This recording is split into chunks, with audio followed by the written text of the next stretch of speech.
voudrais faire deux remarques, là aussi sur la 0109, et puis une présentée par Jean-Louis Vincent sur la 0106. 0109, 456, 460, demain 500, qui dit mieux? Il y a 20 ans, 30 ans, on aurait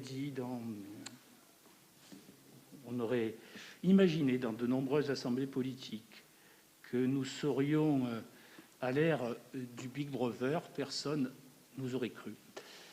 Et selon moi, nous y sommes. Je ne nie pas les problèmes de sécurité. Je ne crois pas qu'ils puissent se régler à coups de caméra.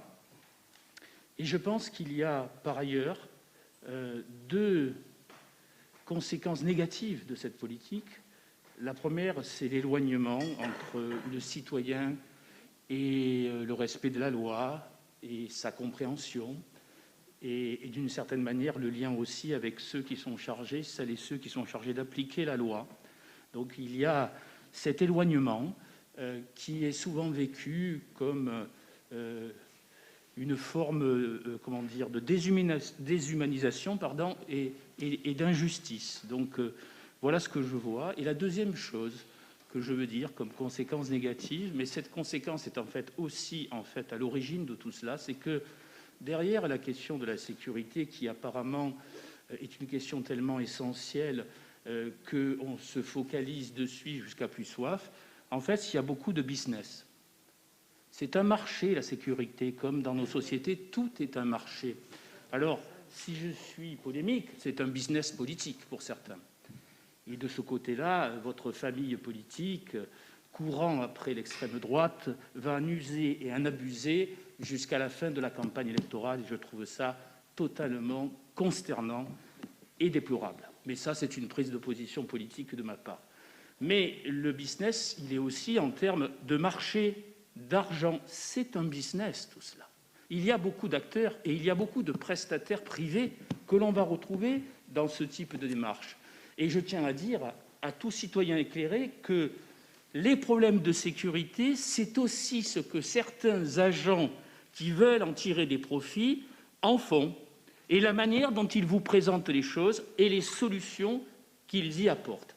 Et je trouve que de ce côté-là, beaucoup de collectivités territoriales courent après cela. Et on le comprend parce que, par ailleurs, je ne nie pas et les problèmes de sécurité et la demande de plus en plus grande de sécurité des citoyens. Mais je voudrais vous alerter vraiment dans un débat serein sur cette question.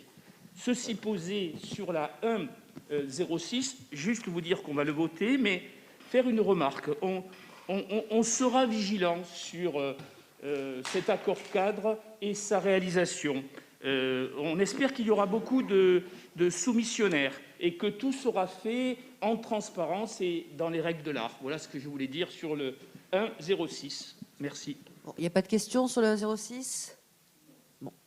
Sur le 109, simplement, Marc, ce que je voudrais dire, c'est que bien sûr qu'il y a des marchés, mais enfin, on n'est pas responsable. On ne peut pas se priver de sécurité sous prétexte qu'il y a des marchés, d'une part.